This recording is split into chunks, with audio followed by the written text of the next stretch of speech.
फिरौन को नहीं छोड़ा, वक्त ने नमरूद को नहीं छोड़ा, वक्त ने हामान को नहीं छोड़ा, वक्त ने किसी दुनिया के ताकतवर को नहीं छोड़ा, वक्त ने यजीद को नहीं छोड़ा, न उनको छोड़ा था न हमें छोड़ेगी। न उस दौर का कोई फिरौन बचा था, न इस दौर का कोई फिरौन बचेगा।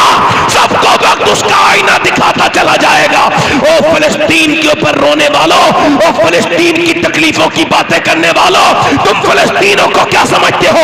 वो कोई बुज़दिल कौम है जिस पे तुम रहम कर रहे हो स्टेटस लगा के, फेसबुक की स्टोरी लगा के? तुम क्या किसी बुज़दिल कौम की मदद करते हो? अरे उन फिलिस्तीनियों की तुम्हारी जरूरत नहीं, वो तो एक ऐसी जिंदा दिल कौम है कि पूरी दुनिया न जाने कब से उसे मिटाना चाह रही है, मगर आज तक फिलिस्तीनियों को कोई मिटा नहीं पाया। शुरूर शम्मा इलाही को बुझा सकता है कौन? जिसका हामी हो खुदा उसे मिटा सकता है। तुम अपने स्टेटस से लगा के तुम उसके लिए कहते हो फिलिस्तीन के लिए दुआ करो, तुम अपने लिए तो सोचो तुम्हारी मस्जिदें खाली हैं। देखो तो सही, जरा गौर तो करो, तुम्हारी मस्जिदें तुम्हें बुला रही हैं। तुम अपनी बेटियों पे जुल्म कर रहे हो, तुम अपने बेटों के लिए जहेज मांग रहे हो, तुम मुसलमानों पर रहम करो, पड़ोसियों पे तुम रहम नहीं कर रहे। तुम कहते हो फलस्तीनी, अरे फलस्तीनी तो वो है जिन्होंने मस्जिद अक्सा नहीं छोड़ी, जाने चली गई, आज भी मस्जिद अक्सा के लिए लड़ रहे हैं। मगर दुनिया ये पूछना चाहती है हिंदुस्तान के मुसलमानों, तुमको मस्जिद में जाने से किसने रोका है? तुम ईद के दिन नमाज पढ़ते हो, पूरी दुनिया परेशान हो जाता है प्रशासन कि नमाज कैसे पढ़ाई जाए। अरे वो तो वाजिब नमाज है, इशा भी फर्ज है, मगरिब भी फर्ज है। सोचो तुमने ईद की नमाज पढ़ी तो हालात ऐसे हो गए, लोगों को फिक्र हो गई, एक साल में नमाज पढ़ते हो, सारा प्रशासन परेशान हो जाता है। अगर तुम पांचों वक्त की नमाज पढ़ना शुरू कर दो तो क्या होगा? वाह वाह वाह वाह, सुभान अल्लाह सुभान अल्लाह, वाह वाह वाह, बोलो सही है। मगर तुमको तो अपनी दुनियादारी से मतलब है, तुमको तो इन सारी बातों से मतलब नहीं। ये क्या समझते हो? वो लड़का मरने लगा, अच्छा जब मरने लगा चेहरा काला हो गया, कल तक गाने गाता था, स्टेज पर बैठकर गाने गाता था और इतना चेहरा खूबसूरत था, आज काला हो गया।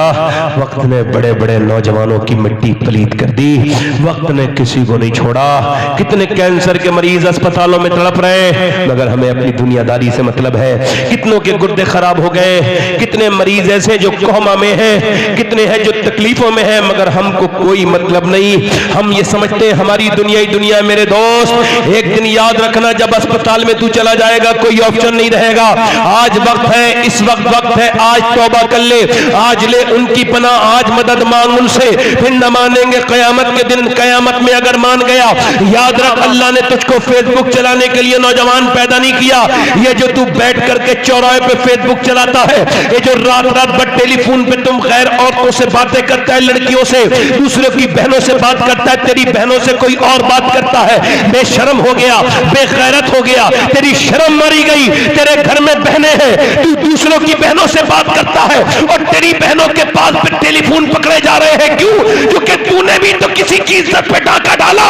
आज तेरी इज्जत कैसे महफूज रहेगी? तूने दूसरे की बेटी बहन को बहन नहीं समझा, तूने बेटी को बेटी नहीं समझा। आज तेरे हालात क्या है? अपनी ही बेटियों पर तू बुरी नजर डालता फिरता है। तेरे मोबाइल इतने गंदे हैं कि कोई शरीफ आदमी चेक करे तो गैरत से मर जाए। उन मोबाइलों में कैसी गंदी फिल्में हैं, कैसी तस्वीरें हैं, कैसे गाने हैं, कैसे ड्रामे हैं। याद रख नौजवान, अल्लाह ने तुझे यूट्यूब के लिए पैदा नहीं किया, इंस्टाग्राम के लिए जिंदगी नहीं दी, तुझको स्नैपचैट के लिए पैदा नहीं किया, टिकटॉक के लिए पैदा नहीं किया। बल्कि बरेली से आवाज आ रही है, जिंदगी ये नहीं है सभी के लिए, जिंदगी है नबी की, नबी के लिए शरिया कह गए। मगर उन्होंने तो आप कहा था आज से 150 साल पहले, मेरे बरेली के इमाम ने कहा था कि जमीनो जमान तुम्हारे लिए, मकीनो मकान तुम्हारे लिए, चुनीनो चुना तुम्हारे लिए, हम आए यहाँ तुम्हारे लिए, उठे भी वहां तुम्हारे लिए। यानी अल्लाह ने तुझे अपनी इबादत के लिए पैदा किया, हुजूर से मोहब्बत के लिए पैदा किया। जोर से बोलो, जरा पूरा जुमला बोलो ताकि याद हो जाए। अपनी हुजूर से मोहब्बत के लिए पैदा किया। बड़ी मेहरबानी साहब, बड़ी मेहरबानी आपकी, आपका शुक्रिया। किसके लिए पैदा किया? जल्दी बोलो। एक जगह का उसूल था सैयद साहब कि वो बादशाह बनाते थे 5 साल के लिए। कितने साल के लिए? और उसके बाद जंगल में डाल देते थे। अब उसको जो बादशाह होता था ना, उसको वो खा जाते थे, जानवर खा जाते थे, शेर वगैरह खा जाते थे, उसको दरिंदे खा जाते थे। ये वहां की उसकी कौम का उसूल था यही। आदमी बादशाह बनता था मगर 4.5 साल के बाद कांपने लगता था, पीला रंग होने लगता था, डिप्रेशन में चला, क्योंकि मौत उसको करीब नजर आने लगती थी। और 4.5 साल तक खूब अय्याशी करता था, खूब नाच देखता था, खूब औरतों में रहता था, खूब गाने गाता था, खूब गाने सुनता था। मगर फिर बादशाह को जब 4.5 साल हो जाते थे तो अब वो कांपने लगता था, जो कि उसको अपना अंजाम पता लगने लगा। मगर सुनो क्या हुआ, एक अक्लमंद बादशाह आया। अक्लमंद, उसने सोचा, अक्लबंद नहीं, अक्लमंद वो आया। उसने सोचा कि देखें भाई, उसने एक दिन भी सुकून से नहीं बैठा, रोज काम करता रहा। उसने कहा मुझे जाना है वहां 5 साल के बाद, वहीं की तैयारी करो। उसने वहां सारे दरिंदे मरवा दिए, पूरा जंगल साफ करवा दिया जहां लोग उसे छोड़ के आएंगे 5 साल के बाद। एक दिन भी सुकून से नहीं बैठा, बेहतरीन महल बना लिया वहां, और बेहतरीन महल बना के लोगों को अपने साथ कर लिया। अब जब जाने का वक्त हुआ तो बादशाह बड़े रोते थे, बड़े, मगर वो नहीं रो रहा है, वो न चीख रहा है, न चिल्ला रहा है, न उसका रंग पीला हो रहा है। लोगों ने पूछा भाई तू क्यों नहीं परेशान हो रहा? बोले चलो मेरे साथ छोड़ के तो आओ। जब छोड़ने गए तो देखा वहां तो महल बन के तैयार है। उसने कहा डरता वो है जिसने वहां के लिए कोई तैयारी न की हो। आज किसी को तैयारी है मौत की? हुजूर फरमाते हैं जब मुर्दे को रख के आते हैं ना कब्र में, कहां किसे? सरकार फरमाते हैं अगर वो उसकी पहली चीख मारता है, लोग जा रहे होते हैं तो पहली चीख मारता है, कहां जा रहे हो मुझे छोड़ के? उसकी पहली चीख लोग सुन लेना कि कैसे मैं उजालों का शौकीन था, अंधेरों में छोड़ के चले गए, कैसे मेरे ऊपर तख्ते लगा के गए हो, एक ने भी नहीं छोड़ा, सबने मिट्टी डाली है। यार अपने अजीज पर मिट्टी डालनी चाहिए, सोचो। मगर अल्लाह डलवाता है, डाल, तू भी डाल, ये भी डाल, ये भी डाल, तू भी डाल, सब डालो और कह के जाओ अल्लाह के हवाले ले। समझ तू आज तक नहीं समझा था, तुझे सब समझाते थे, सब तुझ पे मिट्टी डाल के अल्लाह के हवाले चल के चले गए। अरे उन्होंने तुझे अल्लाह के हवाले छोड़ा जिनके लिए तूने अल्लाह को छोड़ा।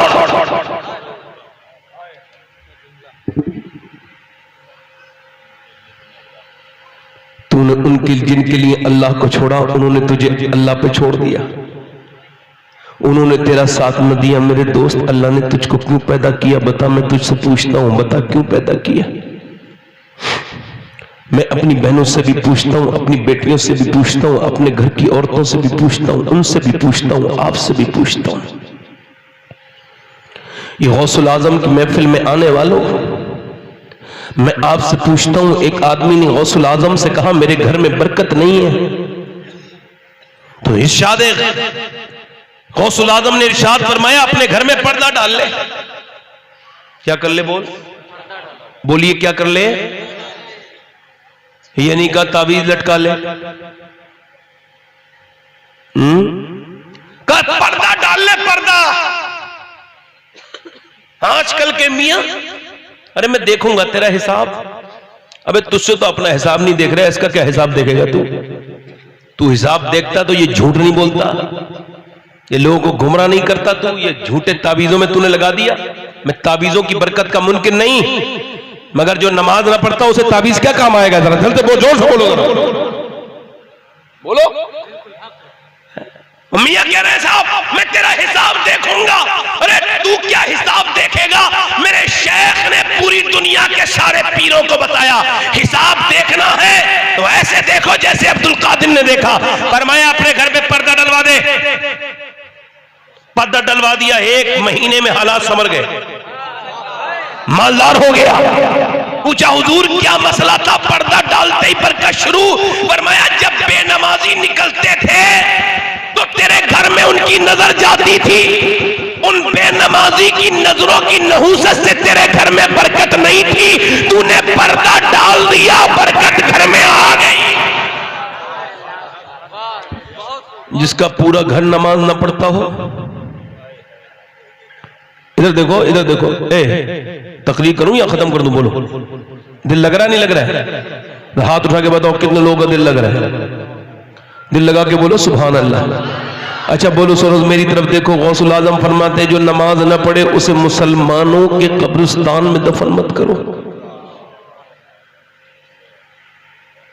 कहां पे बोलो? मुसलमानों के कब्रिस्तान में दफन। देखो मैं मजाक में नहीं कह रहा हूं, ऐसे ही कह रहा हूं कि आप लोगों में से जिसको भी जाना हो चले जाओ। मैं तो चूंकि फालतू इंसान हूं, क्या हूं? मुझे कोई काम धंधा नहीं है, मैं रात में तकरीर कर रहा हूं, मेरा तो कोई काम ही नहीं। ये जितने जाना है यही सब लाड साहब हैं, उठ उठ के जाना है, इधर से जाते हैं उधर से आ जाते हैं। इनको यही खबर नहीं कि बात एक निकल जाए तो बात पूरी खत्म हो जाती है। जब फिल्म देखते हैं तो पूरी देखते हैं, एंड क्या होगा? अपना एंड भी तो देख तेरा क्या होने वाला है। अब सुनो, हुजूर सैयदना मौला अली के खलीफा और जिन्होंने उम्मुल मोमिनीन उम्मे सलमा का दूध पिया, इमाम हसन बसरी, वो कहते हैं मेरा एक मुरीद मेरे पास आया, ध्यान देना, और कहा हुजूर मैं बर्बाद हो गया, मैं कहीं का ना बचा। कहते वो मेरा मुरीद सबसे टनाटन पक्का हाफिज कुरान था पूरे बसरा में। मुझसे बोला बर्बाद हो गया। मैंने कहा क्या हुआ? क्या हुआ? कह लगे कल से हुजूर कुरान याद नहीं, पूरा कुरान भूल गया। कहा कैसे? कल एक लड़की का पीछा कर रहा था, उसने पलटते मुझे देखा और कहा तुझे शर्म नहीं आती? एक तो तू मुसलमान, दूसरा हाफिज कुरान, और फिर तू मुसलमान लड़की का पीछा करता है? शर्म नहीं आती तुझे? मुसलमानों का काम तो यह है, एक गैर मुस्लिम की लड़की बगैर दुपट्टे के आ गई अपने बेटे को ढूंढने के चक्कर में, गालिबन हातिम ताई की पोती, तो हुजूर मेरे आका करीम ने फरमाया सलमान इसके सर पे मेरी चादर रख दे। कहा हुजूर ये मुसलमान की बेटी नहीं है, इसका सर इस लायक नहीं कि आपकी चादर रखूं। फरमाया ऐसी बात क्यों करते हो? मुसलमान की बेटी नहीं मगर है तो किसी की बेटी, तू उसका सर ढक दे, अल्लाह तेरे गुनाहों को ढक देगा। मुसलमानों से आज अपनी बेटियों के सर नहीं ढके जा रहे। छोटी छोटी बच्चियां पैंट पहन रही हैं, 10-10 साल की हो गई, उनको पैंट पहना रहे हैं, उनको बनियान पहना रहे हैं। ये मेरी तकरीर उन लड़कियों तक पहुंचाओ, उन मॉडर्न घरानों तक पहुंचाओ जो अब मॉडर्न के नाम पर, आपको बताऊं 10 साल पहले मैंने एक लड़की को जीन्स पैंट पहने देखा, आज से 10 साल पहले, और मैंने उसके भाई को टोका और मैंने कहा ये जीन्स पहन रही है, इसको समझाओ, ये 10 साल की हो गई है, ये मर्दों का लिबास हराम है। अम्मी आयशा फरमाती हैं कि हुजूर ने फरमाया जो मर्दों की औरत जो मर्दों की जूती पहने, हुजूर ने उस पर भी लानत भेजी। यानी औरत अगर मर्द का जूता पहन ले तो उस पर लानत, मर्द के कपड़े पहनने वाली पे लानत। और तुम अपनी बेटियों को पहना रहे हो, तुम्हारी बेटियां आज 12-12 साल की हो गई, 9-9 साल की हो गई, और वो जीन्स पैंट पहने फिर रही है और समझाने वाला कोई नहीं। तुम पढ़े लिखे बन रहे हो, मेरे भाई मुसलमान हो, तुम समझो किधर जा रहे हो। तो मैंने सैयद साहब 10 साल पहले उन्हें समझाया, वो मेरी बात का बुरा मान गया। भाई आप मेरी बहन को कह रहे हो, अभी तो छोटी है, 10 साल की तो है, और आज की तारीख में वो लड़की गैर मुस्लिम के साथ चली गई। अब 10 साल हो गए, वो 20 साल पहले चली गई। हम अपनी बेटियों के सर पे चादर नहीं रख पा रहे। वो कहती है, वो लड़की कह लगी तुझको शर्म आने चाहिए, तुझे अल्लाह ने औरतों से इश्क लड़ाने के लिए पैदा किया है, लड़कियों का पीछा करने के लिए पैदा किया। ये क्यों पैदा किया बता? कहते उसके अल्फाज ऐसे कांप गया, मैं नश्तर की तरह लगे हुजूर, तब से लेके ऐसा अल्लाह का अजाब आया है, कुरान पूरा ही भूल गया, एक भी आयत याद नहीं। दुआ कर दीजिए, अभी कुरान सीने से निकला है, कहीं मेरा ईमान न निकल जाए, मेरा अल्लाह मुझसे नाराज न हो जाए, दुआ कर दे। इमाम हसन बसरी रोने लगे, कहने लगे मालिक मेरे मुरीद को माफ कर दे, मेरे मुरीद को माफ कर दे। वो मुरीद भी रोया, मगर ना अब ऐसे पीर है ना ऐसे मुरीद है, हमको तो पता ही नहीं क्या है हमारे सीने में क्या नहीं है। कभी अजानें होती रहती है, मस्जिदों तक में नहीं जाते, हम समझते ईमान है, ईमान तो न जाने कब के कमजोर हो चुके। ओ यार, इमाम हसन बसरी ने दुआ की, अल्लाह ने उसको कुरान दे दिया, कुरान जैसी नेमत दे दी। ना अब हसन बसरी जैसे पीर मौजूद है, ना उसके जैसा मुरीद मौजूद है। ओ मेरे दोस्त, मैं उससे ये कहता हूँ, मेरे भाई, मैं आपसे ये अर्ज कर रहा हूँ कि तूने अपनी बहनों को न गौर किया। आज नौजवानों की हालात क्या है बताओ मुझे। उसका तो ईमान निकला था, अब जो रातों को बदतमीजियां करते नौजवान, खुदा न करे उनका ईमान बर्बाद हो जाए तो क्या करेंगे, कहां जाएंगे। मेरे शेख मुहीउद्दीन अब्दुल कादिर जीलानी, जिनकी ये 11वीं है, किसी आम आदमी का नाम अब्दुल कादिर जीलानी नहीं है। दुनिया में अल्लाह ने वली बहुत बनाए, मगर ऐसा वली अल्लाह ने पैदा नहीं किया जैसा अब्दुल कादिर जीलानी को पैदा किया। दुनिया में वली बहुत है, मगर ऐसा कोई वली अल्लाह ने पैदा नहीं किया। वो कैसा वली है? अल्लाहु अकबर फरमाते, जब मैं खाना नहीं खाता था तो अल्लाह मुझे कसम देता था, अब्दुल कादिर तुझे मेरी कसम है खाना खा ले। जरा जोर से बोलो, तुझे मेरी कसम है खाना खा ले। फरमाते फिर मैं खाना खा लेता था, पानी नहीं पीता था, तो अल्लाह फरमाता था तुझे मेरी कसम है पानी भी पी ले। मेरा इमाम बरेली से बोला, कसमें दे दे के खिलाता है पिलाता है तुझे प्यारा अल्लाह, तेरा चाहने वाला तेरा। वो मेरे शेख मुहीउद्दीन अब्दुल कादिर की बात करता हूँ। रमजान का महीना गुजर गया, लोगों ने ईद का चांद देख लिया। लोग करें कल ईद है, परसों ईद है, कल ईद है, परसों ईद है। अचानक उन्होंने देखा कि गौसुल आजम के हुजरे से रोने की आवाज आई। अंदर जाके देखा दोनों आलम के मालिक और मुख्तार का नवासा सैयदना शेख अब्दुल कादिर जीलानी सर सजदे में रख के रोते हैं। लोगों ने पूछा हुजूर रोते क्यों, कल को ईद है। फरमाते हैं, लोग कहते हैं कल ईद है, परसों ईद है, अब्दुल कादिर की ईद उस दिन होगी जिस दिन ईमान के साथ दुनिया से जाएगा।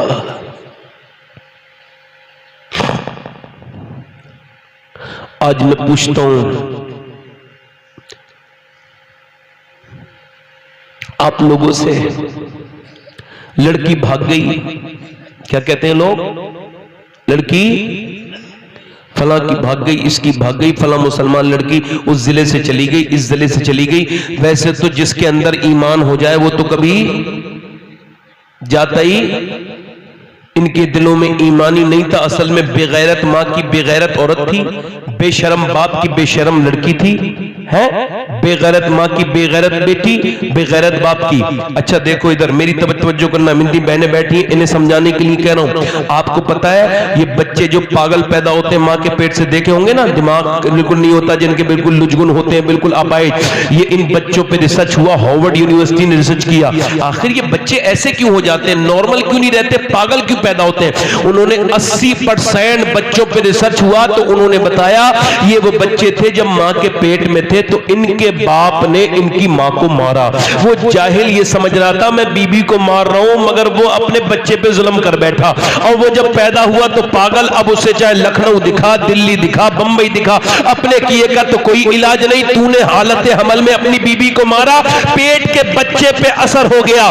यानी माँ अगर टेंशन भी लेती है तो बच्चे पे असर हो जाता है। ये डॉक्टरी कह रही है, ये मेडिकल साइंस कह रहा है कि माँ अगर जो है वो टेंशन ले, और वो डॉक्टर कहता है टेंशन मत लेना, अब तुम हामिला हो, अब तुम प्रेग्नेंट हो, तुम्हारे बच्चे का फ्यूचर तुम्हारे पेट में पल रहा है, बल्कि तुम ताकत की चीजें खाना, खुश रहना, अपनी टेंशन मत लेना। अगर तुम चाहती हो बच्चे के अंदर ताकत हो तो तुम ऐसा करना, सेब खाना, सेब के अंदर आयरन है, तुम्हारे बच्चे के अंदर आयरन बेल्ट होगा। अगर तुम ये चाहती हो तुम्हारा बच्चा ताकतवर बने तो तुम अब बादाम खाना, तुम ज्यादा बादाम में आयरन है, तुम विटामिन सी के लिए अमरूद खाना, तुम विटामिन डी के लिए अमरूद खाना, तुम विटामिन सी के लिए संतरा खाना, नींबू खाना। मुझे बताओ कि जब माँ अल्लाह का बनाया हुआ नींबू, अल्लाह का बनाया हुआ सेब, संतरा, अनार, अमरूद और बादाम अगर माँ खाए तो बच्चे पे असर हो जाए, तो क्या माँ अल्लाह का कुरान पढ़ेगी तो बच्चे पे असर नहीं होगा?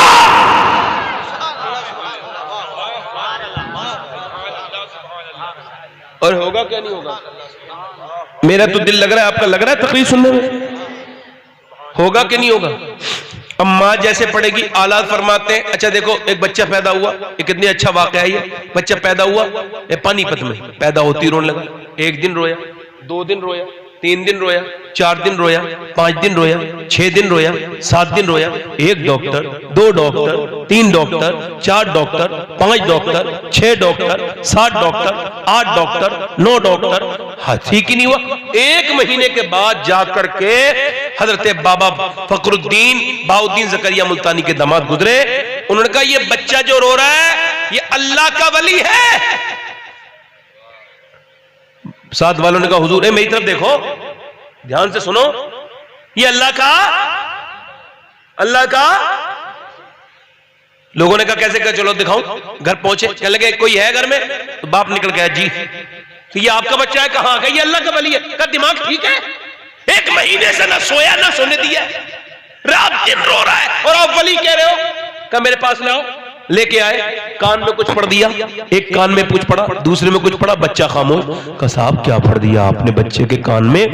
ये वैसे तो ठीक नहीं हुआ, आप बड़ी दवाइयां खिला दी, डॉक्टर को दिखाया, ये क्या पढ़ दिया? कहने लगे बाद में बताऊंगा, पहले ये बताओ क्या इसकी माँ कुरान की हाफिजा है? कहां? का तो बुलाओ। इसकी माँ कुरान की हाफिजा कहां? का तो सुनो, जब ये अपनी माँ के पेट में था ना तो इसकी माँ कुरान पढ़ती थी, उठते बैठते चलते फिरते खाते पीते रोते जागते सोते ये सब कुरान की तिलावत करती थी। इतनी तिलावत की, इतनी तिलावत की, इतनी तिलावत की कि बच्चे की रूह को कुरान सुनने की आदत पड़ गई, उसको कुरान की मां के पेट के अंदर। अब जब बच्चा पैदा हुआ, डिलीवर हुआ, मां जचगी में चली गई, नापाक हो गई, कुरान उसने पढ़ा नहीं। बच्चे को भूख लगी थी कुरान की, तुम उसको दवाइयां खिला रहे थे। मैंने एक कान में एक आयत पढ़ी, दूसरे में दूसरी पढ़ी, बच्चा खामोश हो गया।